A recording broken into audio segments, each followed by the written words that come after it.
हाँ देखिए बच्चों, थोड़ा सा ध्यान देंगे हम। अभी तक जो हम हिंदी में कक्षा 8 तक पढ़ रहे थे उससे कुछ नई चीज़ें हमको यहाँ पे सीखनी होंगी। ख़ास तौर पे जो हिंदी साहित्य का इतिहास एक नई चीज़ आई है, उसको हिंदी साहित्य का विकास भी हम समझ सकते हैं। इसको ऐसे आप समझें,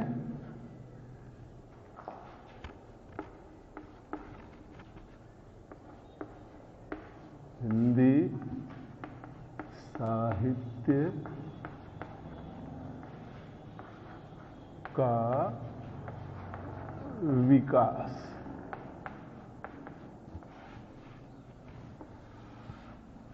ये आपकी हिंदी की किताब के शुरू के कुछ पृष्ठों में दिया होगा, और उसको समझना इसलिए भी ज़रूरी है क्योंकि हिंदी साहित्य बहुत व्यापक है।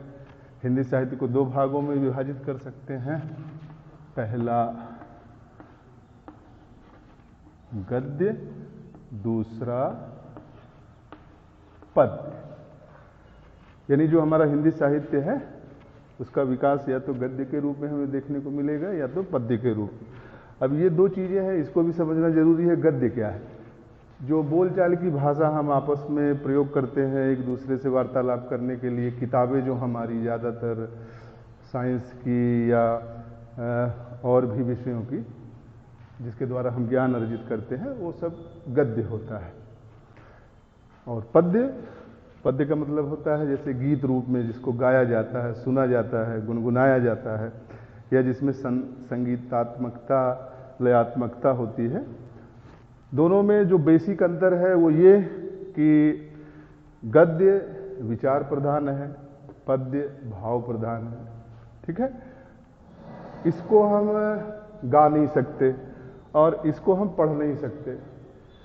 ये आसानी से याद हो जाता है, इसको याद करने के लिए हमको प्रयास करना पड़ता है। ये हमारे बुद्धि को प्रभावित करता है, ये हमारे हृदय को प्रभावित करता है। इसको विचार प्रधान कहते हैं, इसको भाव प्रधान करते हैं। अब एक चीज़ और यहाँ पे ध्यान देने वाली बात है जो हमारे पाठ्यक्रम का हिस्सा है, उसको थोड़ा सा हम संक्षिप्त में आपको बताना चाहेंगे। सबसे पहले हम हिंदी गद्य साहित्य के विकास के बारे में हम बात करेंगे। तो हिंदी गद्य का विकास क्रमागत रूप से किस प्रकार हुआ है उसको थोड़ा सा समझने के लिए कुछ भागों में हम इसको विभाजित कर सकते हैं। खास तौर पे जो हमारा कालक्रम है, कालक्रम का मतलब समय सीमा, क्योंकि कोई चीज़ कब शुरुआत हुई है और आज की स्थिति में उसका क्या स्वरूप है, इसको भी जानना जरूरी होता है। किताब में आपके विस्तार से इसका वर्णन किया गया है, उसी को आप थोड़ा सा समझेंगे तो ज़्यादा आपको आसानी होगी। सबसे पहले गद्य का जो विकास है उसको हम 4 भागों में विभाजित करते हैं मुख्य रूप से। पहला, दूसरा, तीसरा, चौथा। इसको हम भारतेंदु, पूर्व युग या प्राचीन युग भी इसको कहते हैं। ठीक है, ये इसकी अगर हम समय सीमा की बात करें तो 13वीं सदी से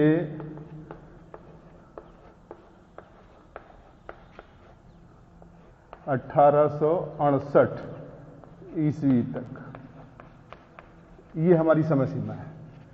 क्योंकि गद्य का जो विकास हुआ है बहुत ही धीमी गति से हुआ है, तो 1300 से लेकर के 1868 की जो लंबी समय सीमा है उसमें धीरे धीरे धीरे धीरे विकास होते होते आप इसको अगर देखेंगे तो ये सबसे बड़ी समय सीमा है, क्योंकि बहुत ही धीरे धीरे विकास हुआ है गद्य का। दूसरा जो आता है वो है हमारा भारतेंदु युग।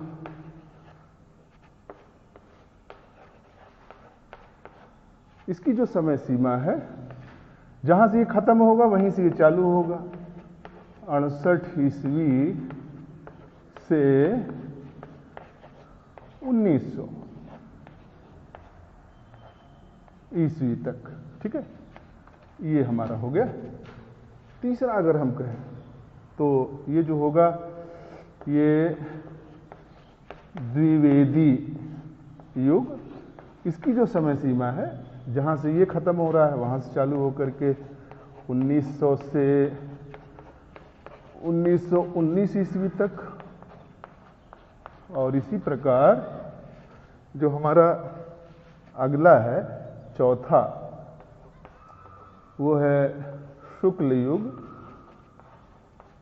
और शुक्ल युग की जो समय सीमा है उसको अगर हम ध्यान दें तो जहाँ से ये खत्म हुआ है 1919 ईस्वी से 1929 ईस्वी तक। इसके बाद एक और आ जाता है युग, उसको भी अगर आप इस प्रकार समझे तो इसको कहते हैं शुक्लोत्तर युग। और इसकी समय सीमा जो हमारी बनेगी, थोड़ा सा जगह नहीं है उसको आप देख लें, इसको मैं मिटा दे रहा हूं, इसको आप इसके लिए समझिएगा। ये 1938 ईस्वी से आज तक ये हमारी चीजें हो गई। तो ये गद्य हिंदी साहित्य का जो विकास है उसको इतने भागों में हम विभाजित कर सकते हैं: भारतेंदु पूर्व युग या प्राचीन युग, भारतेंदु युग, द्विवेदी युग, शुक्ल युग और शुक्लोत्तर युग। ये समय सीमाएं इसकी हैं। ये किताब में आपके दिया हुआ है, इसको आप देखेंगे तो आपको समझ में आ जाएगा। इसको हमको पढ़ना क्यों जरूरी है, उसके लिए आप ध्यान दें। अगर अभी तक जो आपने कक्षा 8 में पढ़ा उसमें इन सब चीजों का समावेश था, मगर अलग से इसके विषय में हमको नहीं पढ़ना था। मगर इस स्तर पे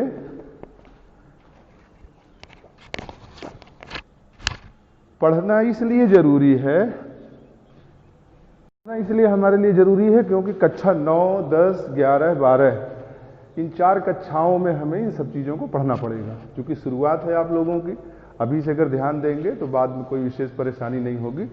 इसको एक नई चीज मान करके और बड़े रुचि के साथ आपको पढ़ना इसलिए भी जरूरी है क्योंकि इसका अध्ययन आपको कक्षा 12 तक करना पड़ेगा।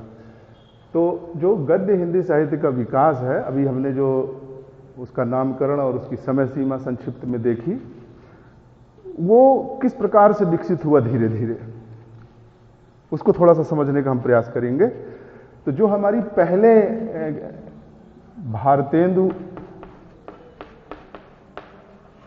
पूर्व युग, इसके बारे में अगर हम देखें तो जो गद्य का विकास की समय सीमा हमने देखी 13वीं शताब्दी से लेकर के 1868 ईस्वी तक, एक लंबा समय अंतर है। और उसको आप इस प्रकार से समझें कि जो हमारी हिंदी भाषा है वो कई बोलियों का और भाषाओं का सम्मिलित रूप है। उसमें राजस्थानी भी है, उसमें ब्रज भाषा भी है, उसमें अवधी भी है, उसमें छत्तीसगढ़ी है, उसमें बघेलखंडी है, बुंदेलखंडी है, ठीक है, कौरवी है, हरियाणवी है। इस प्रकार से कई भाषाएं हैं। बिहारी जो हमारी बिहार प्रांत में बोली जाती है, उसमें मगही, मैथिली और भोजपुरी, इनका भी समावेश है। इसी प्रकार अगर हम चले जाएं गढ़वाल मंडल में तो पहाड़ी इलाकों में कुछ बोलियां बोली जाती हैं, जैसे कुमाऊनी या गढ़वाली, तो उसका भी हमारे हिंदी भाषा में समावेश किया जाता है। जो हमारा प्रारंभिक हिंदी साहित्य मिलता है, अगर गद्य की हम बात करें तो वो राजस्थानी और ब्रज भाषा मिलता है। और उसका विकास जो हुआ है वो 13वीं शताब्दी से लेकर के 14वीं शताब्दी तक हुआ है। कुछ रचनाएं उस भाषा की मिलती हैं जिसमें किसी जीवन चरित्र का, कहानी का उल्लेख करते हुए एक व्यापक रूप में उसका चित्रण किया गया है। तो वो हमारी हिंदी भाषा का ही अंग है। इसलिए प्रारंभिक जो रचनाएं हैं वो राजस्थानी या ब्रज भाषा में ही हमको मिलती हैं। धीरे धीरे फिर और आगे हम बढ़े तो कुछ हमारी जो खड़ी बोली है, ये जो 1868 ईस्वी तक आते जाते, उसमें आप जानते हैं कि हिंदी के विकास के लिए, प्रचार प्रसार के लिए बहुत से विश्वविद्यालय अंग्रेजों के द्वारा खुले और उसमें हिंदी का पठन पाठन भी किया गया। तो जो हिंदी भाषा खड़ी रूप में हमें दिखाई देती है, उसका जो विकास है राजस्थानी और ब्रज भाषा के रूप में ही होते होते 1868 तक थोड़ा सा संक्षिप्त रूप में आया, उसमें फिर भी कमियां थी। और ये जो भारतेंदु पूर्व युग की हम बात करते हैं, चूंकि इसका साहित्य बहुत ज़्यादा व्यापक नहीं है, इसमें थोड़ी सी सामग्री हमको कम मिलती है, इसलिए जो किताब में आप देखेंगे कुछ रचनाएं हैं और उन रचनाकारों के नाम हैं, उनको आप अच्छे तरीके से अध्ययन कर लें, वो परीक्षा की दृष्टि से बहुत उपयोगी होता है। तो रचनाकार और उनकी कौन सी रचना है भारतेंदु पूर्व युग के लोगों का, उसको आप बढ़िया से लिस्ट बना लेंगे और उसको याद करेंगे तो कभी कभी प्रश्न आ जाता है कि भारतेंदु पूर्व युग के किसी दो रचनाकार का और उसकी रचनाओं का नाम लिखिए, तो उस तरीके से आप उसको कर पाएंगे। फिर जो दूसरा युग हमारा है वो है भारतेंदु युग। असली जो गद्य का विकास हुआ है वो भारतेंदु युग में ही हुआ है, जिसकी समय सीमा हमने आपको पहले भी बताई, 1868 ईस्वी से 1900 ईस्वी तक। ये बहुत महत्वपूर्ण है हिंदी गद्य के विकास में। और इसमें जो भारतेंदु युग है, ये एक बहुत बड़े साहित्यकार हैं भारतेंदु हरिश्चंद्र, उन्हीं के नाम के आधार पर इसका नामकरण किया गया। और हिंदी गद्य का जनक भी भारतेंदु जी को कहा जाता है, क्योंकि जो हिंदी का रूप था उसको इन्होंने व्यवस्थित किया और इस लायक बनाया, इस तरीके से उसको ढाला कि साहित्य सृजन करने में आसानी हुई और कई लोगों को उन्होंने प्रभावित किया इस कार्य को करने के लिए।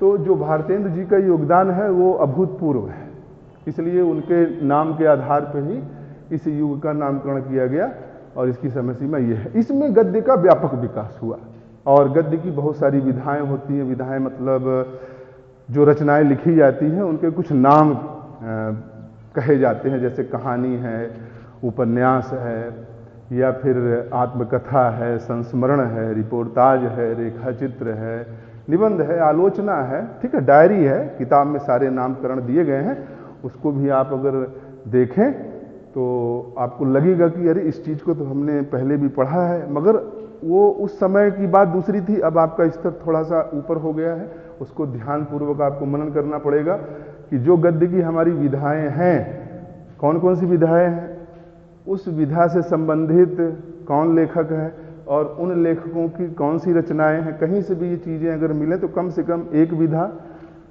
दो रचनाकार और उनकी कम से कम दो दो रचनाएं हमको याद करनी पड़ेंगी और परीक्षा की दृष्टि से उसका भी उपयोग व्यापक रूप से होता है और उसको एक लिस्टेड बना करके हम याद करेंगे। तो भारतेंदु जी का जो योगदान था उसके कारण ही इसका नामकरण किया गया और इसमें गद्य का विकास खूब हुआ। खूब रचनाएं लिखी गई, कहानियां लिखे गए, यात्रा साहित्य लिखे गए, एकांकी लिखे गए, नाटक लिखे गए और इस प्रकार से अगर देखा जाए तो पूरा आधार है हमारे गद्य हिंदी साहित्य का विकास का ये भारतेंदु युग। ठीक है, अब तीसरे युग की अगर हम बात करें तो जो हमारा तीसरा युग है वो इसके बाद आता है द्विवेदी युग। अब द्विवेदी युग की अगर हम बात करें तो इसकी जो समय सीमा थी हमने आपको लिखित में बताया था इसके पहले, वो थी 1900 से 1919 ईस्वी तक। अब इसमें भी अगर आप देखें तो द्विवेदी युग है। अब द्विवेदी युग नामकरण जो पड़ा, ये आचार्य महावीर प्रसाद द्विवेदी हिंदी साहित्य के बहुत बड़े साहित्यकार हैं।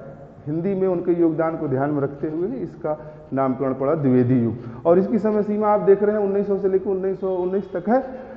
इसमें भी जो भारतेंदु युग में कमियां रह गई थी, द्विवेदी जी ने उसको काफ़ी सुधार किया और हम देखते हैं कि हिंदी साहित्य में भारतेंदु के बाद अगर किसी युग का सबसे ज़्यादा महत्व है तो वो द्विवेदी युग का है, क्योंकि इसमें हिंदी का जो स्वरूप निर्धारित किया गया, मानक रूप, वो सबसे महत्वपूर्ण बात है। और द्विवेदी जी ने संस्कृतनिष्ठ शुद्ध साहित्यिक भाषा के प्रयोग करने के लिए लोगों को प्रेरित किया और उन्हीं के योगदान के कारण हिंदी साहित्य में एक ऐसा स्वरूप निखर कर सामने आया जो आज भी हमारे सामने दिखाई पड़ता रहता है और जो पूरे हिंदी साहित्य के इतिहास में अगर हर युग की हम बात करें तो द्विवेदी युग की जो भाषा है वो सबसे शुद्ध, सबसे प्रभावकारी और सहज सरल भी है। तो इसको आप ध्यान में रखिएगा। अब इस युग में कितने रचनाकार हैं, किताब में उसको आपको पढ़ना पड़ेगा। उसको आपको अपने से एक चार्ट बनाना पड़ेगा कि द्विवेदी युग में कौन कौन से प्रमुख रचनाकार हैं। उसमें एक चीज़ और आप ध्यान दीजिएगा कि जो विधाएं हमारी है, जैसे निबंध है, कहानियाँ हैं, आत्मकथा है, संस्मरण है ना, इन सब के आधार पे कौन कौन से रचनाकार हैं उसको हम समझ लें। इसको बना करके अगर आप रखेंगे तो जो परीक्षा का हमारा उद्देश्य है वो भी पूरा होगा, और कोई अगर आपसे पूछे तो आप उसको बता पाएंगे। इसके बाद जो अगला युग आता है वो आता है शुक्ल युग। अब शुक्ल युग ये भी एक बहुत बड़े हिंदी साहित्यकार हैं, उनके नाम के आधार पर इसका नामकरण हुआ, और इसकी जो समय सीमा है ये है 1919 ईस्वी से 1938 ईस्वी तक। और ये जो साहित्यकार हैं उनका जो पूरा नाम है वो है आचार्य रामचंद्र शुक्ल। ये मुख्य रूप से आलोचक हैं। आलोचक कौन होता है? जो दूसरे की रचनाओं के ऊपर गुण दोषों के आधार पर उसका मूल्यांकन करता है, उसको आंकता है, उसकी कीमत निर्धारित करता है। यानी अगर कोई रचना लिखी गई तो उसका महत्व सामाजिक दृष्टि से, साहित्यिक दृष्टि से क्या है, उसको जब कोई रचनाकार प्रदर्शित करे तो वो आलोचक, यानी ये शब्द आप ध्यान में रखिएगा, आलोचक, वो आलोचक कहलाता है। और वो जो रचना विधा है उसको कहते हैं आलोचना। तो ये हमारे हिंदी गद्य की एक विधा है, आलोचना। तो आचार्य रामचंद्र शुक्ल, ये शुक्ल युग उन्हीं के नाम के आधार पर रखा गया, वो मुख्य रूप से आलोचक थे और उन्होंने खूब ढेर सारी आलोचनाएं लिखी हैं। कई नए साहित्यकार, कई पुराने साहित्यकारों की रचनाओं पर उन्होंने आलोचनाएं लिखी हैं, और आज हम उन रचनाओं को पढ़ करके, उनकी रामचंद्र शुक्ल जी की आलोचना संबंधी रचनाओं को पढ़ करके उस रचना जो उसका लेखक था या कवि था उसका हम आकलन कर सकते हैं कि वो रचना कितनी महत्वपूर्ण थी उस समय भी, और उसका आज भी क्या उपयोग है। तो आचार्य रामचंद्र शुक्ल बहुत बड़े आलोचक थे, जो उनके नाम के आधार पर शुक्ल युग हुआ, और उसकी ये समय सीमा है। और इन्होंने हिंदी साहित्य का इतिहास, जिसकी हम चर्चा कर रहे थे शुरू में कि हिंदी साहित्य का विकास या इतिहास एक ही बात है, इन्होंने लिखा। सबसे प्रभावी जो हिंदी साहित्य का इतिहास लिखा वो आचार्य रामचंद्र शुक्ल के द्वारा लिखा गया, और उसी हिंदी साहित्य के अध्ययन के आधार पे हम आज सारी चीज़ें पढ़ते हैं। हालांकि उसके पहले भी बहुत सारे हिंदी साहित्य के इतिहास लिखे गए, बाद में भी लिखे गए, मगर जो एक मानक रूप है, जिसको हम कहते हैं स्टैंडर्ड रूप है, वो आचार्य रामचंद्र शुक्ल का हिंदी साहित्य का इतिहास है। और ये जो चीज़ें मैं आपको बता रहा हूँ वो आचार्य रामचंद्र शुक्ल के ही हिंदी साहित्य के आधार पर बता रहा हूँ। जो इसके बाद अगला युग आता है वो आता है शुक्लोत्तर युग, और इसकी समय सीमा हमने देखा 1938 ईस्वी से आज तक। ये शब्द जो प्रयोग किया जाता है वो इसलिए किया जाता है कि 1938 के बाद जो शुक्लोत्तर युग जिसका नामकरण किया गया है उसमें बहुत परिवर्तन नहीं आया। उसकी जो धारा है, उसका जो एक रूप है, वो आज तक वैसे ही चला आ रहा है, इसलिए इसको इस प्रकार से कर सकते हैं। अब इस शुक्लोत्तर युग को भी कुछ लोग दो भागों में बांट देते हैं, उसको थोड़ा सा आप समझ लीजिएगा, वहां हमने उसकी चर्चा नहीं की थी। ये है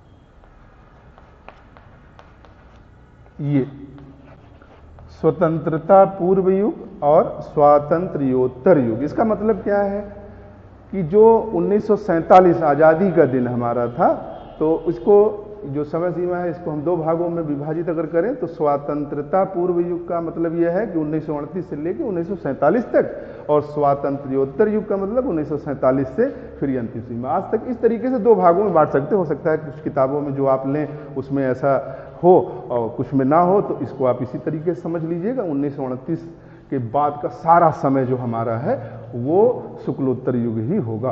तो जितना हमने भाग आपको बताया और उसकी समय सीमा निर्धारित की। ये बताने का केवल उद्देश्य ये था कि आप नए विद्यार्थी हैं, आपको इसको समझना पड़ेगा।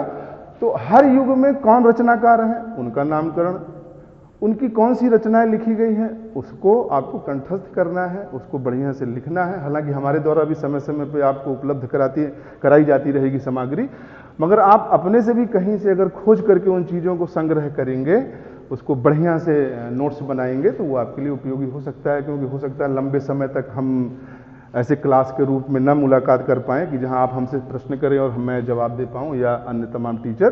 तो आपको अपने से मेहनत करनी पड़ेगी। ये चूंकि नए विद्यार्थी आप हैं, इसलिए थोड़ा सा मैं आपको हिंट दे रहा था, ताकि इसके आधार पर आप आगे की पढ़ाई बड़े सुचारू रूप से करते हुए अपना सारा। तो चलिए अगली बार फिर जब हम मिलेंगे तो कुछ